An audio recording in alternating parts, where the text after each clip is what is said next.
लिए सुनने के लिए तैयार है। खुदावंद हमें ऐसे कान अता कर ताकि हम सुन सके, हमें ऐसी आंखें उठा कर ताकि हम तेरे कलाम की और बातों के बारे में आज अपनी आंखों से देख सके,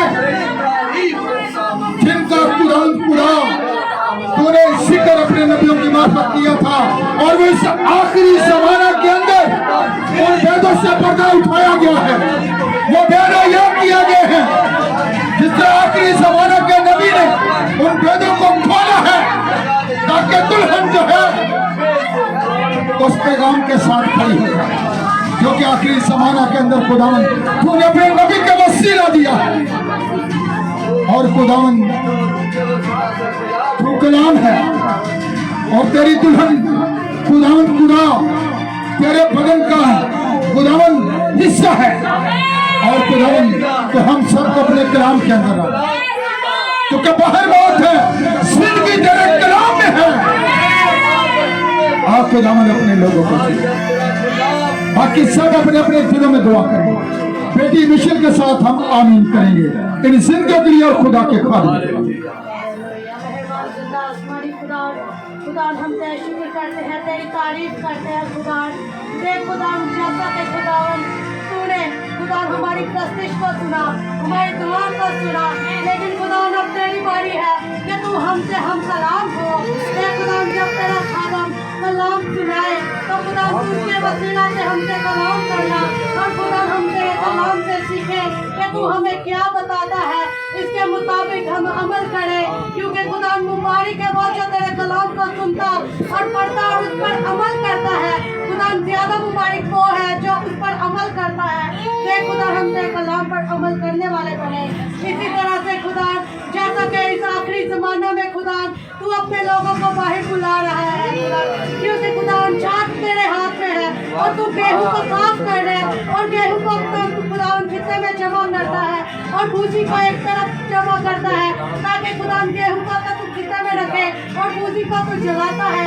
देख खुदा हम गेहूं के दाने बने जो कि खुदा जब बोया जाए तो फल लाए खुदा हमारी जिंदगियों में से खुदा तेरे कलाम के वसीला से खुदा जलाली काम नूनुमा हो खुदा, और तेरे नाम को लगातार जलाल मिलता रहे, क्योंकि खुदा अंगूर का हकीकी तरफ तू है और खुदा हम तेरी डालियां हैं, हम ऐसी डालियां बने जो कि फल लाए। खुदा ऐसा ना हो कि हम काटी जाए और आग में डाली जाए, बल्कि नहीं खुदा हम फल लाने वाली बने खुदा, और दूसरों को बचाने वाली बन जाए।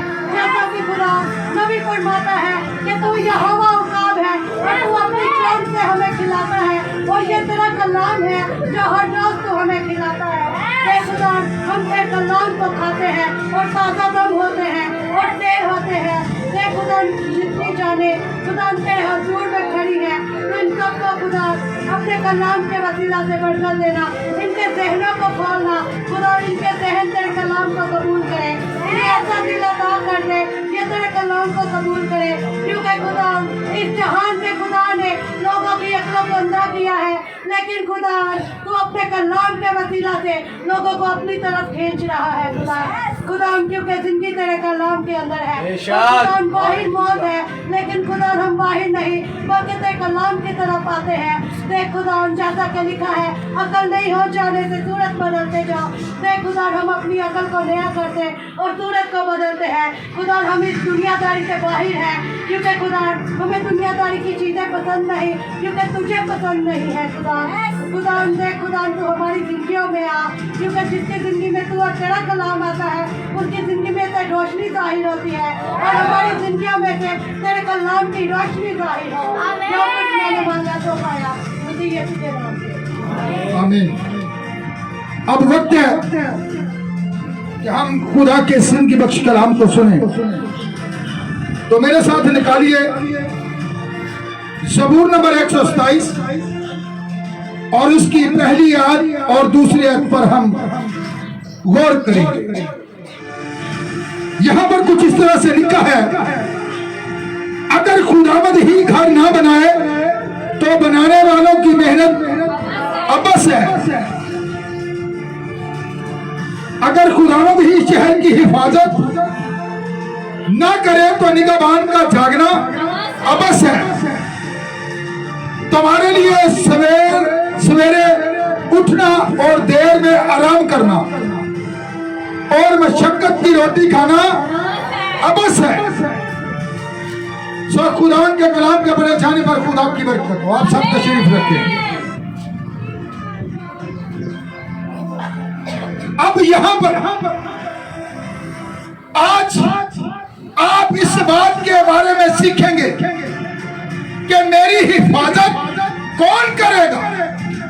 जो हमारा आज का इन्वान है, जो हमारा आज का टॉपिक है, जो आज का हमारा मज़मून है कि मेरी हिफाजत कौन करेगा। यहां पर लिखा है, खुदा का बंदा ये बात कहता है, अगर खुदावंद ही घर ना बनाए तो बनाने वाले की मेहनत क्या है? अबस है, रायगा है, किसी काम की नहीं है। और अगर खुदावंद ही शहर की क्या करे, हिफाजत ना करे तो निगहबान का जागना क्या है? अबस है। आज दुनिया के अंदर बहुत से लोगों ने जो है बड़े बड़े घर बनाए हैं, बड़ी बड़ी बिल्डिंग तमीर की है, ताकि वो जो है अपनी क्या कर सके, हिफाजत कर सके। अगर हम किसी वजीर को देख ले तो अब हमें पता चलता है कि प्रोटेक्शन जो है उनके घर के बाहर खड़ी होती है। जब वो घर से निकलता है तो प्रोटेक्शन उसके आगे आगे चल रही होती है, क्योंकि उसकी हिफाजत के लिए। लेकिन खुदा के कलाम अक़दस के अंदर यह वाज़ेह तौर पर लिखा है, निगहबान जो कि आपकी हिफाजत के लिए खड़े होते हैं, अगर खुदावंद ही शहर की क्या करे, हिफाजत ना करे तो निगहबान का जागना अबस है। गौर करें, आज अगर सारी रात निगहबान जागता है, शहर के अंदर एक पहरेदार होता है, गांव के अंदर एक पहरेदार होता है, और वो सारी रात जो है गलियों के अंदर गश्त कर रहा होता है, लोग सो रहे होते हैं, ताकि जो है हमारे वालों जान की, हमारे माल की जो है हिफाजत हो। वो कभी इधर को जाता है, कभी उस तरफ को जाता है, और एक सीटी उसे दी जाती है, वो सीढ़ियां बजाता रहता है, ताकि लोगों को पता चल सके कि पहरेदार जो है वो जाग रहा है, वो गलियों के अंदर हमारी हिफाजत के लिए निगहबानी कर रहा है, वो मौजूद है। लेकिन खुदावंद यहां पर क्या कहता है, अगर खुदावंद ही शहर की हिफाजत ना करे तो निगहबान का जागना क्या है? अबस है।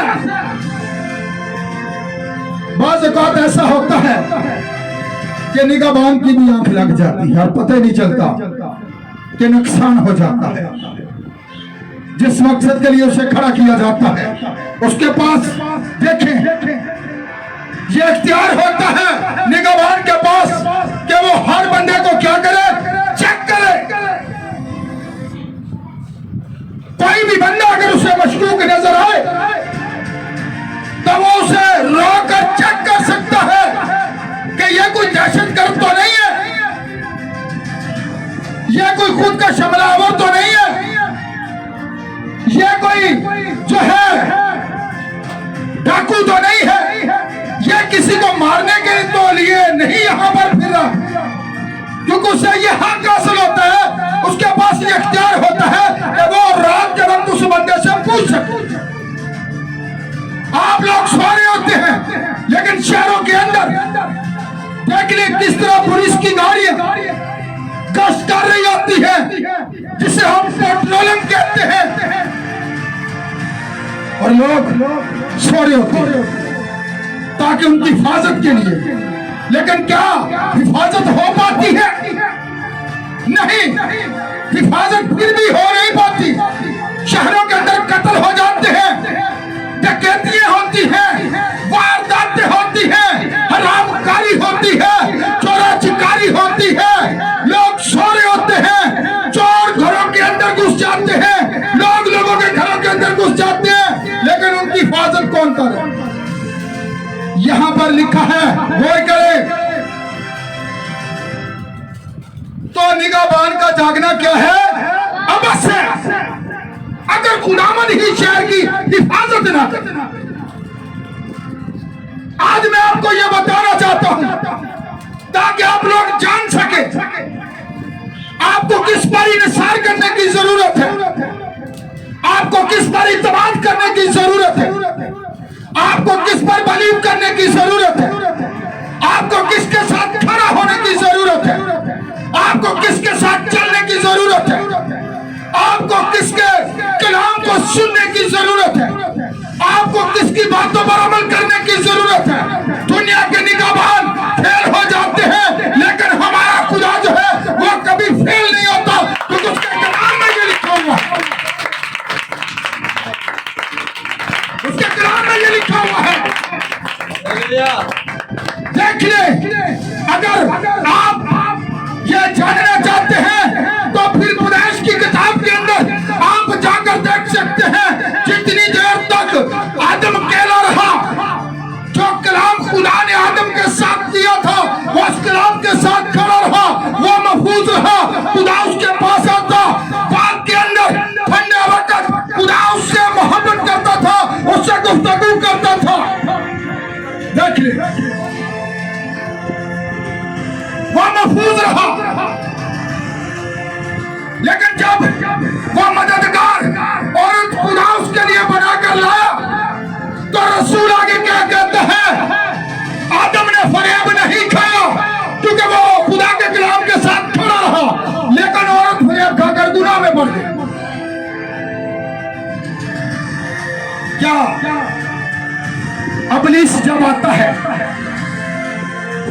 तो मैं हमेशा ये बात कहता हूं, उसके यहां पर कोई ब्याज नहीं लगा होगा कि उसके ब्याज लगा होगा कि ये शैतान है। शैतान लोगों के अंदर काम कर रहा होता है, उनके कामों से पता चलता है। शैतान ऐसे हथकंड इस्तेमाल करता है, ऐसी रंगीनियां इंसानों के आगे लाकर खड़ी कर देता है, ऐसी चीजें लाकर खड़ी कर देता है कि इंसान जो है वो खुदा के कलाम को छोड़ देते हैं और क्या करते हैं? बदी से दिल लगा लेते हैं। तो फिर सुनिए, आज हवा के आगे आकर क्या हुक्म किया था इब्लीस ने? उसने कहा था खुदा जानता है। आज भी लोग दबे को आपके घरों के अंदर घुस आते हैं, सारे खुदा के खादिम ही नहीं होते, इब्लीस के भी खादिम है। ये बात बाइबल के अंदर लिखी है। उनका पेट उनका खुदा है, वो पेट की मनादी करते हैं, वो दौलत की खातिर मनादी करते हैं, ना कि खुदा के लोगों की खिदमत करते हैं, बल्कि अपनी खिदमत करते हैं। और यहां पर देखें, इब्लीस जो है वो हवा के पास आता है और आकर कहता है खुदा ने वाकया ही कहा है। तो उसने क्या किया?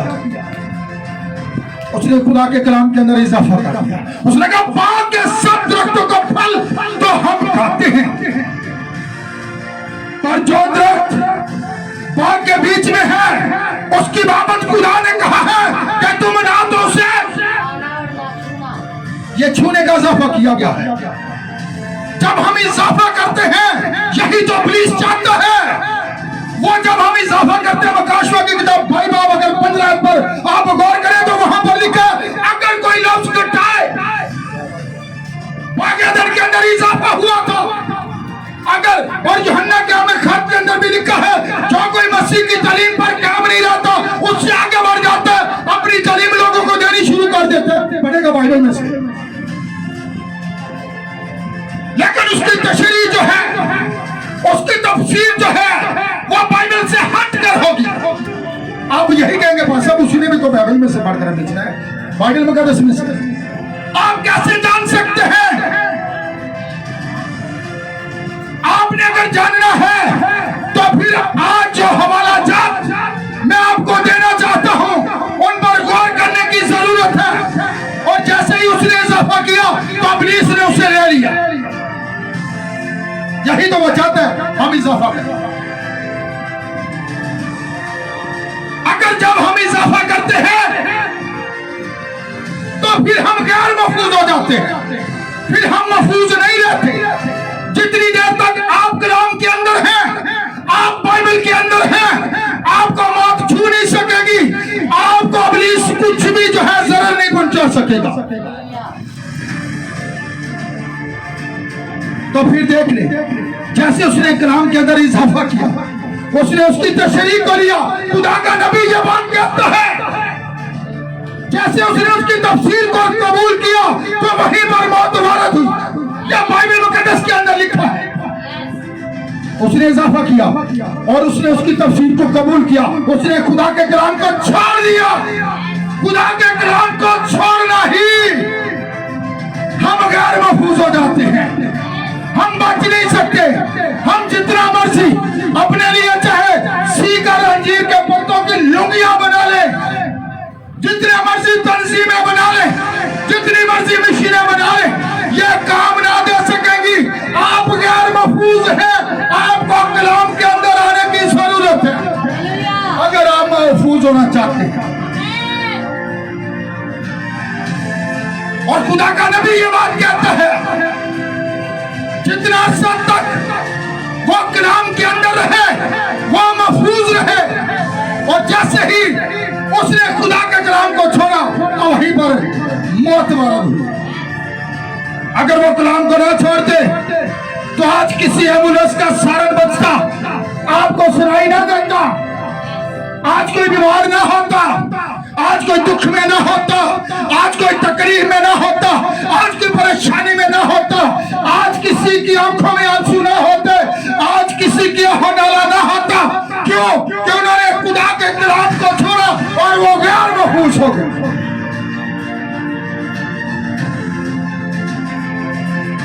वो गैर महफूज हो गए। अगर आप महफूज रहना चाहते हैं तो फिर आज इन हवालों पर गौर करें। मेरे साथ जरा निकालिए ज़बूर की किताब और उसका 97 ज़बूर है, उसकी जरा 10 आयत पर गौर करें। क्या लिखा हुआ है? बुलंद आवाज में पढ़िएगा।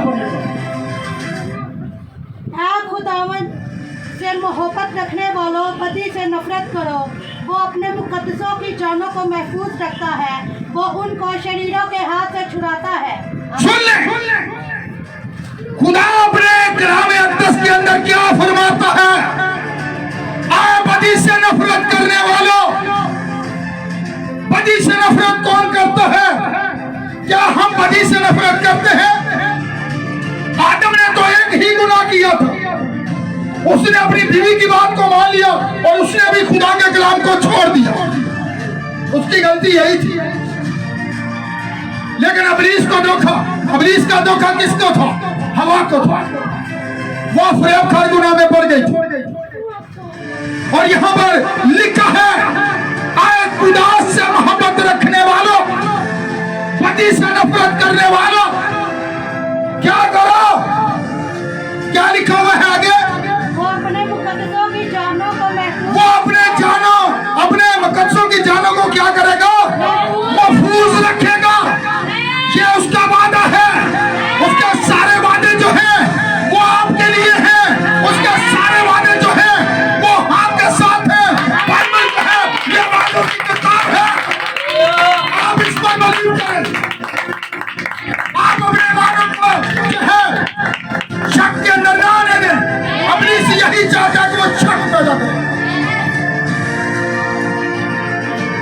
और अब यहाँ पर गौर करें किस तरह खुदा ने अपने मोहब्बत रखने वालों के लिए वादा किया है कि वो क्या करेगा? अपने मुकद्दसों को जानों को महफूज रखेगा। किन जानों को? मुकद्दस। मुकद्दस कौन लोग होते हैं?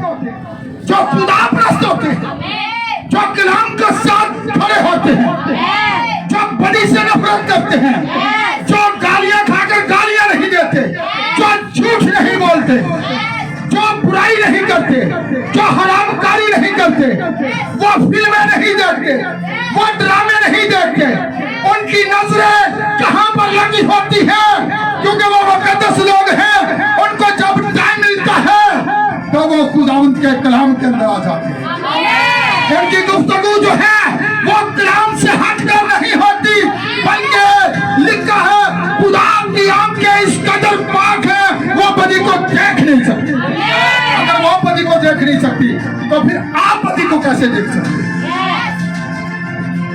जो कोई खुदा से मोहब्बत रखता है वह बदी से नफरत करे। फिर हम कहते हैं भाई जी मैंने तौबा कर ली है, मैंने निजात पा ली है। अगर आप पति का काम कर रहे हैं, आप उसी तरह चल रहे हैं, तो दूसरे बंदे में और आप में फर्क क्या है? वो भी गैर महफूज और आप भी गैर महफूज। आप अपने आप को धोखा दे रहे हैं। आप अपने आप को क्या कर रहे हैं? धोखे में रखे हुए हैं। क्योंकि जो खुदा के मुकद्दस लोग होते हैं, जिन चीजों से खुदा नफरत करता है, आप उन्हीं चीजों से नफरत करें और दुनिया के लोग आपसे नफरत करेंगे। क्यों? कि आप गुनाह के खिलाफ चलाते हैं, आप गुनाह के ऊपर उंगली रखते हैं, आप निशानदही करते हैं, आप लोगों को दिखाते हैं, आप लोगों को खुदा का कलाम पहुंचाते हैं, आप ऐलान करते हैं कि ये काम मेरी बेटी, मेरे बेटे, मेरे भाई गलत है, इन पति के कामों को छोड़ दो। तो वो आपको भला क्या कहेंगे? ये भाई तो नुक्ताचीनी वाला, ये नुक्ताचीनी करता है, ये मेरे ऊपर तंज करता है। ये तंज की बात नहीं है। अगर मैं खुदा का खादिम हूँ, अगर मैं आपसे मोहब्बत करता हूँ, अगर मैं इस कलीसिया को खुदा के कलाम की खुराक पहुंचाता हूँ, तो ये मेरी जिम्मेदारी है कि मैं खुदा के खिलाफ चलाऊं।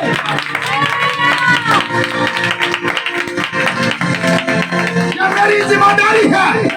अगर मैं निगाहबान हूँ तो फिर मुझे जगाने की जरूरत है। आप जान जाए, हमलावर को हमला करने ना दें। तो बाइबल के अंदर तो खुदा ने आपकी जो गारंटी ले ली है, उसने आपकी ये जमानत दी है, वो आपका दफा करेगा, वो आपकी हिफाजत करेगा। कब? जब आप पति से अपना मुंह मोड़ देंगे, जब आप बुराई के कामों को छोड़ देंगे। ये ना कहें कि मैं खुदा परस्त हूं, फिर झूठ भी बोलता हूं। ऐसी बात है, फिर लोग बेहतर जानते हैं मैं एक बहुत बड़ा क्या हूं, स्मोकर भी हूं, कभी कभी शराब भी पी लेता हूं। ऐसी बात है। कभी कभी वो आजकल हुकिया निकली है जिसे हम शीशा कहते हैं, शीशा लोग पीते हैं। उसे क्या कहा जाता है मुझे तो ये भी नहीं पता। शीशा कहा जाता है, लेकिन उसे कुछ और भी कहा जाता है। आज नौजवान नस्ल किस तरह अपनी दबाव बर्बाद कर रहा है और वो उसे बदी समझती है शादी ब्याहों के ऊपर, लेकिन वो एक नशा है, वो एक गुनाह है, वो बदी है। ये बदन खुदा ने जो आपको दे रखा है इसलिए नहीं दिया कि आप हरामकारी करें, इस बदन को बर्बाद करें। लिखा है जो इस बदन को बर्बाद करेगा, खुदा कहता है मैं उससे बर्बाद करूंगा। यह बदन खुदा ने इसलिए आपको दिया है कि इस बदन से आप खुदा के नाम को चिल्ला दें और बदी से नफरत करें। बदी से नफरत करें। अगर हम बदी से नफरत करेंगे तो लोग देखेंगे, लोग कहेंगे ये भाई वाकई ही एक अच्छा और एक सच्चा मसीही है। आपके चाल चलन से साबित हो जाए, लोग कहेंगे देखकर। अगर आप बुराई का काम नहीं छोड़ते, चर्च भी हर संडे आते हैं और फिर अगर कहते हैं कि यीशु असी तेरे हो, तो यीशु ने क्या कहा? ये लोग बेफायदा मेरी बेफायदा, कुछ फायदा नहीं है। ये लोगों के लिए बस दिखावा है कि हम इबादत करते हैं, हम चर्च जाते हैं, हमारे खादम के साथ बड़े अच्छे तल्लुकात हैं, सबसे ज्यादा चर्च के अंदर खुदा का खादम हमें इज्जत देता है। अगर आप खुदा को इज्जत नहीं देते तो बाइबल के अंदर लिखा है जो अपनी इज्जत चाहता है वो मेरे लायक ही नहीं। नबी ये बात कहता है, खुदा के कलाम की खातिर बेइज्जत होना। जब आप बदी को छोड़ते हैं, बदी से नफरत करते हैं, बदी से किनारा अख्तियार करते हैं, तो फिर खुदा आपको जो है इस बात की गारंटी देता है, इस बात की जमानत देता है। ज़बूर नंबर जरा 91 निकाले मेरे साथ, उसकी 10 है, जरा पढ़ दीजिएगा। तुझ पर कोई आफत नहीं आएगी और कोई वबा तेरे खेमा के नजदीक ना पहुंचेगी। सुन ले, यह वादा किनके साथ है? मुकद्दसों के साथ है। खुदा ऐलान करता है दुनिया के अंदर कोई भी ऐसा शख्स नहीं है जो ये ऐलान करे कि मैं तेरी हिफाजत के लिए जो हूँ मौजूद हूँ। मैंने ऐसे लोगों को देखा है जिनके पास हजारों मौजूद थे लेकिन वो फिर भी हमलावरों से बच न सके, वो गैर महफूज थे। अगर आप महफूज होना चाहते हैं तो फिर आपको खुदा के कलाम के अंदर आना पड़ेगा। खुदा आपकी गारंटी देगा, खुदा आपकी जंग लड़ेगा, खुदा इब्लीस को शिकस्त देगा, क्योंकि आप उसके कलाम के अंदर, ये उसका वादा है। कोई वबा तेरे खेमा के नजदीक, खेमा ये है, एक खेमा वो होता है जिसे हम तंबू कहते हैं, ऐसी बात है। लेकिन पुलिस क्या कहता है, जब ये खेमा का घर गिराया जाएगा तो सामान पर हमें एक नई इमारत जो हमारा इंतजार कर। इस खेमा पर गौर करें, इस खेमा के नजदीक कोई वबा नहीं आएगी, क्योंकि तू खुदा का बंदा है। तूने गुनाहों से क्या कर ली है? तौबा कर ली है, तूने बुरी राहों को छोड़ दिया है। अब तेरी जिंदगी के अंदर कौन आ चुका है? रसूल ऐसे कहते हैं कि अब मैं जिंदा न रहा, दुनिया की तरफ से उसने अपने आप को खत्म कर दिया है। दुनिया की ख्वाहिशें उसके लिए मिट चुकी है। अब वो ये कहता है कि मैं जिंदा न रहा, बल्कि अब मसीह मुझ में, मसीह नजर आना चाहिए। जिस जिंदगी के अंदर मसीह नजर आएगा कोई भगवान से क्यों न पूछे, कोई बाबा क्यों कर उसे छू सकती है? तेरे खेमा के नजदीक कोई भी क्या होगी, वबा नहीं आएगी, कोई आफत तेरे ऊपर नहीं आएगी। हम गीत गाते हैं,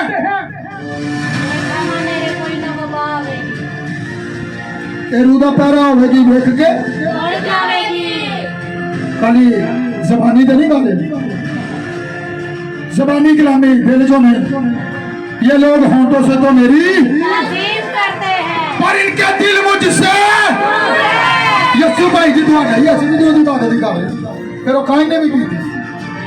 ये गल फिर काइन ने भी इबादत की थी तो नहीं कबूल क्यों नहीं? सब जाने इबादत वो है जो खुदा के कलाम के मुताबिक की जाए।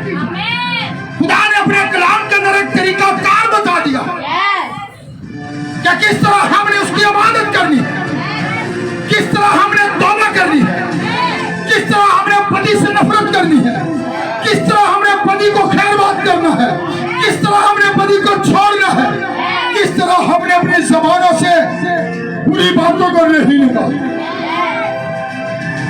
अगर हम कहते हैं हम ईमानदार हैं तो फिर बुरी बातें क्यों करें हमारी ज़बानों से निकल सकती?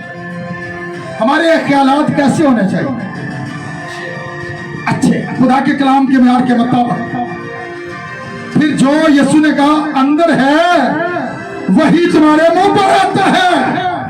अगर अंदर फ्रिज पड़ी है तो फ्रिज ही बाहर आएगी ना।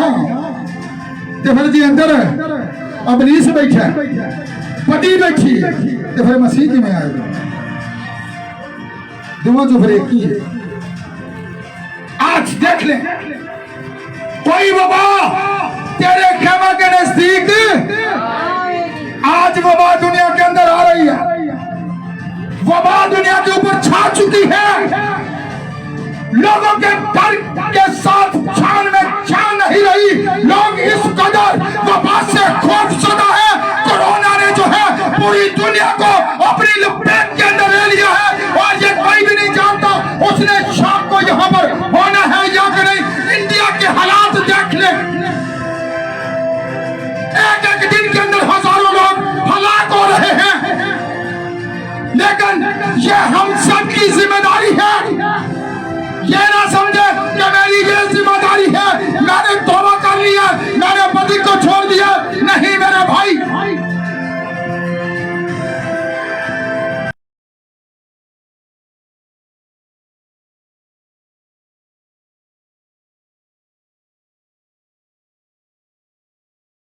से मोहब्बत करता था उसने आसमान को छोड़ा, जमीन पर आ गया और आपके गुनाहों की खातिर, मेरे गुनाहों की खातिर उसने अपना आप दे दिया। इसे कहते हैं मोहब्बत। और यहां पर हम देखते हैं, अगर हम खुदा से मोहब्बत रखते हैं, जो लोग अंधेरे में हैं, जो लोग मौत के मुंह में हैं, जो लोग तारीकी में हैं, जो लोग गुनाहों की दलदल के अंदर तरस चुके हैं, जो लोग पति के अंदर इस कदर खो चुके हैं, उनके पास ये पैगाम लेकर जाने की जरूरत है और लोगों को खुदा के कलाम के पास लाने की जरूरत है। ये हम सब की जिम्मेदारी है। हो सकता है अगर वो ये कलाम सुन ले, वो तौबा कर ले, वो भी अपनी राहों को दुरुस्त कर ले, उन्हें पता चल जाए कि राह यीशु है, जिंदगी यीशु है, हमने उसके पीछे चलना है। हम क्यों कर्मपतियों को पीछे चलते हैं और दूसरों के लिए बुराई का सोचते हैं। देखें जिस तरह आज दुनिया कोरोना से किस कदर डरी हुई है, इन चीजों से आपको डरने की जरूरत नहीं है। यीशु मसीह ने यह बात कही थी, दुनिया के ऊपर लूका की अंजील के अंदर जमीन पर ऐसी ऐसी बलाएं आएंगी कि लोगों के जो है डर के साथ जान में जान ना रहेगी।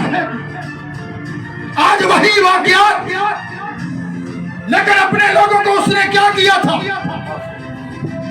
लेकिन उसने तुम घबरा ना जाना, तो इन बातों का होना जरूर है, लेकिन खुदा जो है अपनों की फिक्र करता है, उन्हें संभालता है, उन्हें महफूज रखता है। बाइबल के अंदर बहुत से हवाला जाता, अगर मैं निकल गया तो हो सकता है ये मैसेज 2 घंटे का हो जाए, अगर मैं उन सब हवालों की तरफ निकल गया। खुदा अपने लोगों को बचाता है। क्या जब मिस्र के अंदर देख लें, हर घर के अंदर मौत का राज था, लेकिन जो लोग बदी से नफरत करने वाले थे, जो खुदा के पैगाम को कबूल करने वाले थे, जो खुदा के कलाम के साथ खड़े थे, जिन्होंने नबी का यकीन किया था, उनके घर की चौकियों पर भरे का लहू था और वो निशान था कि ये खुदा के दिन। क्या मौत का फरिश्ता उनके घरों के अंदर आया? मिस्र के बादशाह के घर से लेकर जानवर के प्लॉटों तक, इंसान के प्लॉटों तक, हर घर के अंदर सफेद मातम बिछी थी। जिस तरह के आज दुनिया के अंदर हर घर के अंदर मातम ही मातम है, लेकिन जो खुदा के लोग थे, जो उससे मोहब्बत करने वाले थे, उनके घरों के अंदर मौत नहीं थी, वो महफूज थे, उनके ऊपर निशान था। और आज यहां पर देखें, दुनिया कोरोना से डरी हुई है, लेकिन वो सच्चे दिल से अपने आप खुदा को नहीं दे रहे, वक्ती तौर पर हम रोते हैं, हम आय और शिष्यों के साथ अपनों के लिए रोते हैं, लेकिन यीशु मसीह ने क्या कहा था? मेरे लिए नहीं बल्कि क्या करो, अपने बच्चों के लिए। गौर करें आज, अगर आप महफूज होना चाहते हैं तो फिर बदियों से किनारा करना होगा। फिर ये ना कि शाम को आप गलत महफिल के अंदर जाकर बैठे हो और हर एक गंदा मजाक कर रहे हो, हर एक आपकी जबान से गलत बातें निकल रही हो, तो फिर भी आप कहें कि मैं ईमानदार हूं, तो आपको ईमानदार, ये बात बाइबल ऐलान करती है। और आज दुनिया कोरोना से डरी हुई है, इस वबा से डरी हुई है, लेकिन मेरे अजीजों, जो जिम्मेदारी खुदा ने हमें दे रखी है उस पर हमें चलने की जरूरत है। ऐसी भटकी रूहों के पास जाने की जरूरत है ताकि वो खुदावंद में आ जाए और उनकी जानें महफूज हो। मेरे साथ एक और हवाला निकाले। कौन सा जबूर पढ़ा था? जबूर 145 निकाले मेरे साथ। वहां पर क्या लिखा हुआ है? जो खुदा से मोहब्बत करते हैं उनके बारे में क्या लिखा हुआ है जी? क्या लिखा हुआ है उसकी 20 है। खुदावंद अपने सब मोहब्बत रखने वालों की हिफाजत करेगा, लेकिन सब शरीरों को हलाक कर डालेगा। अब सुन ले, ये बात खुदा अपने बंदा का वसीला करता है, वो सब शरीरों को क्या करेगा? शरीर कौन है? वो इब्लीस है, और जो उसके बदी का कामों को करते हैं उन सब शरीरों को वो भी शरीर बन जाते हैं, क्योंकि वो बदी को छोड़ते नहीं है, वो बुराई को छोड़ते नहीं है, वो ऐसे मंसूबे बनाते हैं, उनके ख्यालात ही ऐसे होते हैं जो कलाम से हट कर होते हैं। तो फिर सुन ले, खुदा से मोहब्बत रखने वालों के लिए क्या वादा है? क्या वादा है? हिफाजत का। लेकिन खुदा कहता है शरीरों को मैं क्या करूंगा? हलाक कर दूंगा। खुदा ने हलाक कर दिया। मेरे साथ एक और हवाला निकाला शरीरों के बारे में। यीशु मसीह ने यूहन्ना की इंजील के अंदर ये बात कही थी। मेरे साथ निकालें जरा यूहन्ना की इंजील, उसका 17 बाब, उसकी 11 पर जरा गौर करें। फिर हम वापसी पर ज़बूर नंबर 121 पर आएंगे, महफूज के तलक से। आज का हमारा इन्वान क्या था? मेरी हिफाजत कौन करे? यह जिम्मा हमारा खुदा लेता है। अगर तू बदी से नफरत करे, बुरे कामों को छोड़े, तो खुदा आपका जिम्मा लेता है, वो तेरी हिफाजत के लिए खड़ा है। जी क्या लिखा हुआ है? मैं आगे तो दुनिया में ना हूँगा, मगर ये दुनिया में है, और मैं तेरे पास आता हूँ ऐ कदूस बाप, अपने उस नाम के वसीला से जो तूने मुझे बख्शा है। सुन ले, कौन सा नाम है? जो तूने आए बाप, मैंने तेरे उस नाम को जो तूने मुझे बख्शा है। तो फिर बेटे को कौन सा नाम बख्शा गया? यीशु नाम। तो फिर बाप का नाम क्या था? यीशु। तेरे उस नाम को जो तूने मुझे बख्शा। लफ्जों पर गौर कीजिएगा। उसने कहा देख अब मैं तेरे पास आता हूँ। क्या कहा आगे? 15 पर पढ़े। मैं ये दरख्वास्त नहीं करता कि तू उन्हें दुनिया से उठा ले, बल्कि ये कि उस शरीर से उनकी हिफाजत कर। उस शरीर से उनकी हिफाजत कर। जिस तरह मैं दुनिया का नहीं, ये भी दुनिया के नहीं। दुनिया के लोग महफूज नहीं है, और जो दुनिया के नहीं है वो महफूज किए जाते हैं। ये दुआ उनके लिए थी, ये दुख्वास्त यीशु मसीह ने की है। जिस तरह मैं दुनिया का नहीं, ये भी दुनिया का नहीं। और इसी बात के अंदर वो कहता है, गौर कर ले, वो क्या कहता है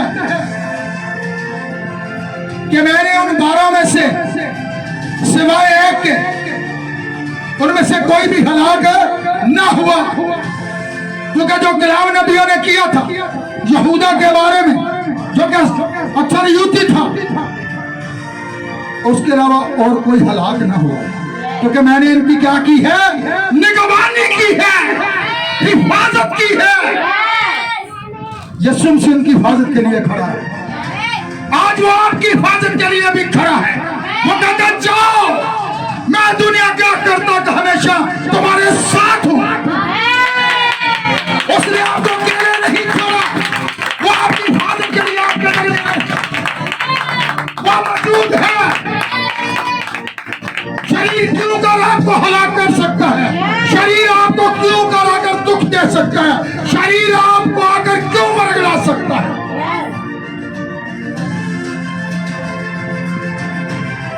और वो इस साथ ये भी कहता है जिस तरह मैं दुनिया का नहीं ये भी। तो फिर जो गल होंगी है कोई तो फिर असं की करिए दुनियादारी की जनाबत ते दो बेड़ियां च पैर रखोगे तो डुब जाओगे। असी किथे दे हां? उसने कहा जहां मैं हूं वहां मेरे, वो तो हमें वहां पर लेकर जाना चाहता है। तो असि तो जिक्का के मकाना ने बड़ा फकर की बैठे। मेरे पास गाड़ी है, मेरे पास बंगला है, मेरे पास ये सब कुछ है, उनके पास क्या है? ये चीजें आपको बचा सकेंगी? आप गैर महफूज हैं। ये हर एक चीज तबाह बर्बाद और खत्म हो जाएगी, लेकिन जो खुदा की मर्जी पर चलते हैं वो अब तक कायम है।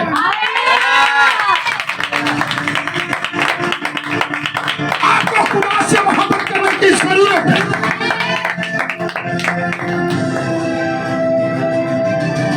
मत कहे हम दुनिया के, हम दुनिया के नहीं हैं, हम अलग किए हुए लोग हैं। खुदा लग करता है। जो निजात पाते थे क्या लग नहीं थे? हर रोज खुदा खून में मिला दिया था, ये लग थे, लग नहीं थे। हम अब दुनिया के नहीं हैं, हम आसमान के चेहरे हैं, हम इस जमीन पर आरसी हैं। जो इब्लीस हमें रंग रंगीनियां दिखाकर गुमराह करने की कोशिश करता है, सबसे बड़ा हथियार उसका दौलत होता है। मैंने अपने लिए क्या कर लिया? पत्थरबंद गाड़ी ले ली, कोई हमलावर मुझे मार नहीं सकता। मैंने ऐसा घर बना दिया जिसके ऊपर बम भी असर नहीं कर सकता, लेकिन वो फिर भी गैर वफूर बाहर निकलती ऊपर पहुंचे। तो फिर यहां पर देखे ज़बूर नंबर 121 तरह निकाले। खुदा 3 लोगों की जमानत देता है, खुदा 3 लोगों की जानों का सीमा लेता है, खुदा 3 लोगों की जानों को महफूज रखता है। जो बदियों को छोड़ चुके हैं, जो तौबा कर चुके हैं, जो अपना आप खुदा को दे चुके हैं, खुदा उनकी हिफाजत के लिए खड़ा है। क्यों कर कोई कोरोना उन्हें मार सकता है? क्यों कर कोई कोरोना उन्हें हलाक कर सकता है? क्यों कर कोई वबा उन्हें हलाक कर सकती है? क्यों कर शरीर उन्हें मार सकता है? इसलिए तो यीशु ने कहा उस शरीर से इनकी हिफाजत कर, शैतान से। जी क्या लिखा हुआ है ज़बूर नंबर 121 उसकी 5 है। खुदावन तेरा मुहाफिज है, खुदावन तेरा दाहिने हाथ पर तेरा सायाबान है। अब देखें ज़बूर नंबर 121 के अंदर खुदा क्या ऐलान करता है। सुने आज इस ऐलान को, खुदावन तेरा मुहाफिज है। मुहाफिज किसे कहते हैं? जो हमारा गॉड होता है। मुहाफिजत के लिए क्या होता है? जब हम बाहर निकलते हैं हमारे चारों तरफ हमारे गॉड होते हैं, उन्होंने गड्ढे पकड़ी होती है कि कोई इस पर हमला ना कर दे, हलाक ना कर दे, हिफाजत के लिए। लेकिन इस्राएल का कदूस रब्बुल इज्जत अपने कलाम के अंदर ये फरमाता है कि देख मैं तेरा मुहाफिज हूं। खुदा आपको कितने प्रोटेक्शन अदा करता है, किस तरह आपकी हिफाजत के लिए खड़ा है। वो उगता नहीं है, वो सोता नहीं है, बल्कि खुदा से मोहब्बत जो रखते हैं उनकी तस्वीरें कहां पर हैं? जो खुदा से मोहब्बत करते हैं खुदा ने उनकी तस्वीरें अपनी हथेलियों के अंदर खोद रखी है। क्यों शरीर में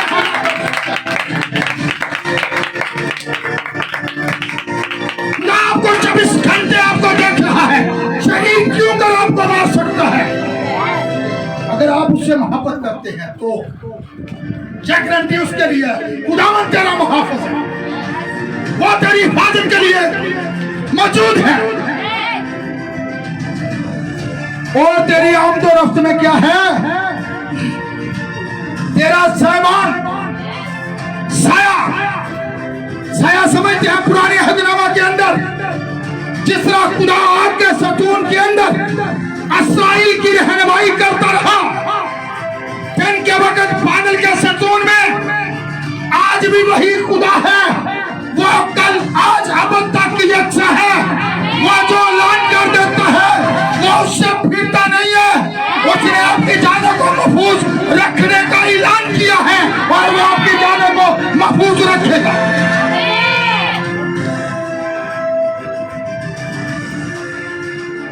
तेरी आमदोरफ्त में जब तू घर से बाहर निकले तो खुदा तेरे आगे हो, वो तेरा मुहाफिज है ताकि तुझे किसी चीज से जरर ना पहुंचे, ना महताब रात को ना आफ्ताब दिन को।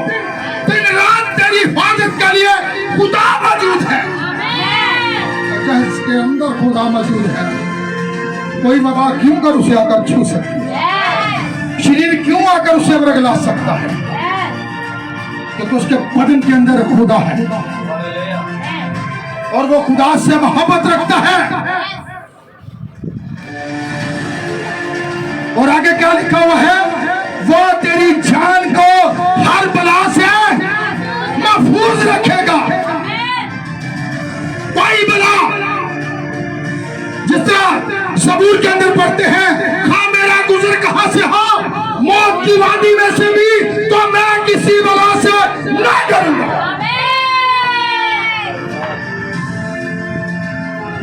आप क्यों डरे हुए हैं? खुदा के लोग बहादुर होते हैं। बहादुरी ये नहीं धुआं में लड़ हो जाओगे, ये बात है, ये कोई बात नहीं। बाइबल लड़ाई झगड़ों से मना करती है। हमें हलीम होने की जरूरत है। अगर हम खुदा से मोहब्बत रखते हैं तो हमारे इस जिंदगी के अंदर कड़वाहट नहीं होगी, मिठास होगी, दूसरों के लिए मोहब्बत होगी, दूसरों के लिए बेहतरी होगी, दूसरों के लिए अच्छा सोचेंगे, दूसरों के लिए जो है तरक्की का बाइस बनेंगे, दूसरों के लिए बढ़ोतरी का काम करेंगे। और बहुत से ऐसे लोग जो अभी तक गुनाहों की दलदल के अंदर हैं, पति से दिल लगाकर बैठे हैं, इसीलिए वो हलाक हो रहे हैं। लेकिन खुदा इस बात पर खुश नहीं है कि शरीर अपनी मौत ना चाहे, बल्कि खुदा ऐसे वसाइल पैदा करता है। खुदा अपने खादमों को बेचता है, लेकिन जो पति से नफरत नहीं करते वो हलाक हो जाते हैं। मैं एक बुक्स के अंदर पढ़ रहा था, एक खुदा का खादम था और वो एक जगह पर गया और वहां पर वो एक बहुत बड़ी डांसरा थी, वो बड़े बड़े प्रोग्राम करती थी।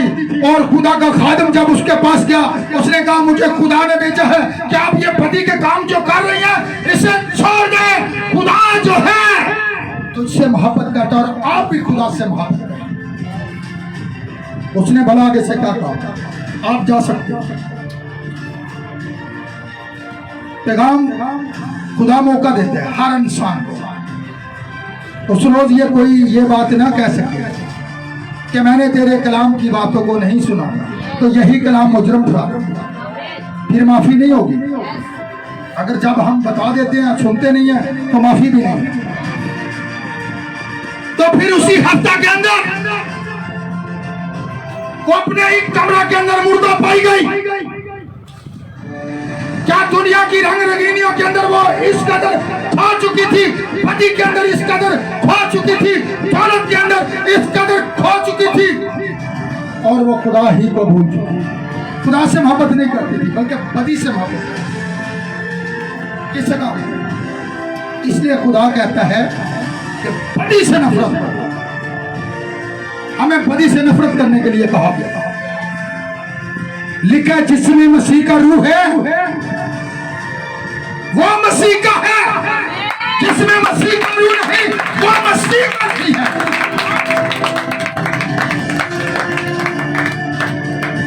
तो मसीह का रूह उन जिंदगियों के अंदर आता है जो अपने आप को खत्म कर देते। उनकी जिंदगी के अंदर मैं नहीं होती। वो ये नहीं कहते कि मैं ये कर दूंगा, मैं वो कर दूंगा। वो ये कहते हैं जो कुछ मेरा खुदा चाहेगा मैं तो वही करूंगा। वो खुदा को आगे रखता है क्योंकि उससे मोहब्बत करता है। खुदा की मुशावरत के बगैर वो कदम भी आगे नहीं बढ़ाता। तो ये वादा आज खुदा का है। कितने लोग हैं जो कहते हैं हम खुदा से मोहब्बत करते हैं? जरा बुलंद आवाज करें। अच्छी बात। लेकिन जो आज का हमारा टॉपिक था, जरा इन बातों पर भी गौर करते रहे।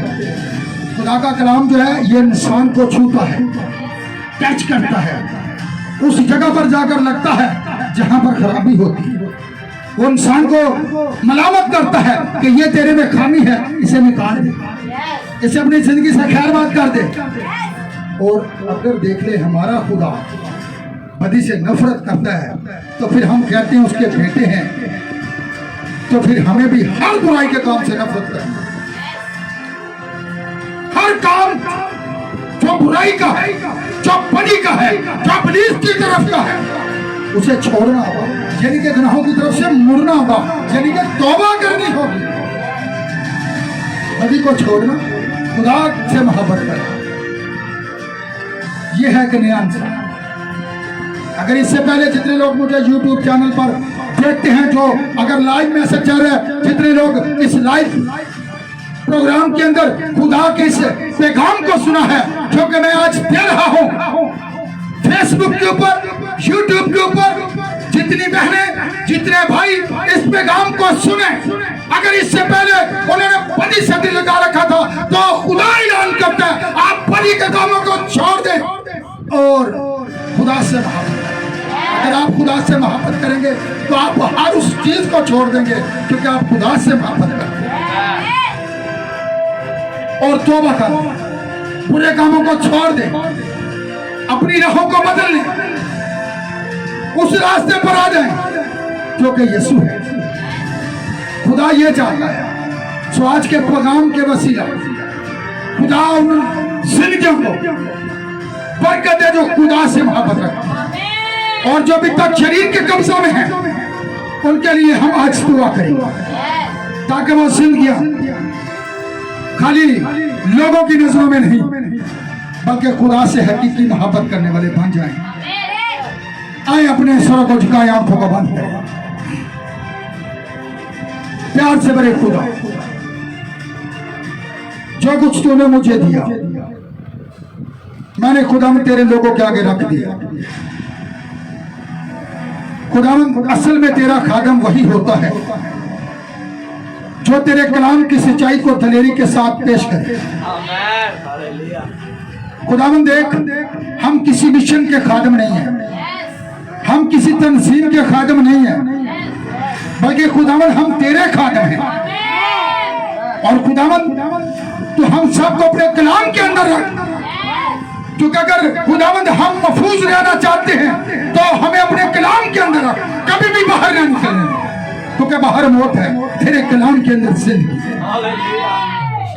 और खुदावंद जितनी जिंदगी ने आज तेरे पैगाम को सुना, तेरे कलाम को सुना है, जो कि खुदावंद तूने अपने नबी का वसीला आखिरी ज़माने के अंदर दिया है, तो खुदावंद बहुत सी जिंदगियां आज तेरे कलाम को सुनकर खुदावंद बदी से नफरत करें और तुझसे मोहब्बत करने वाली बन जाए, अपने आप तुझे दे और तू उनकी जिंदगियों के अंदर देखा जाए।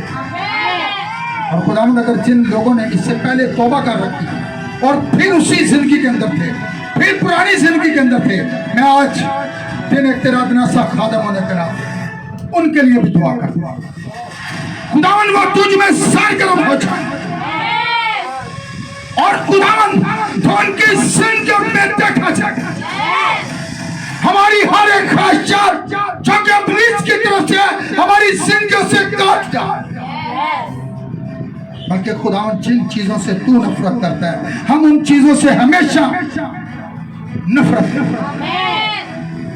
और खुदावन इस पूरी कलीसिया को अपने कलाम के अंदर यूट्यूब पर जितने भी भाई बहनें बेटियां इस मैसेज को सुनती हैं उन सब के लिए भी खुदावन तेरी ब्लेसिंग को चाहता, तेरी बरकत को चाहता खुदावन ने भी अपने कलाम के अंदर, ताकि ये लोग तेरे हैं। और खुदा मैं एक तरह सा खादम होने के नाते इब्लीस को मसीह यीशु के नाम से डांटता हूं। आया इब्लीस अब तेरा इन जिंदगियों पर कोई इख्तियार नहीं रहा, क्योंकि ये यीशु के लहू के नीचे आ चुका है।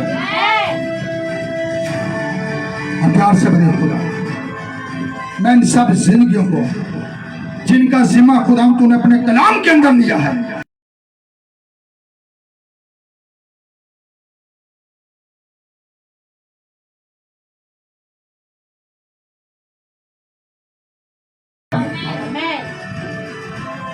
अब हम कोई बच्चों के साथ मिलकर गीत गाएंगे। इसी के साथ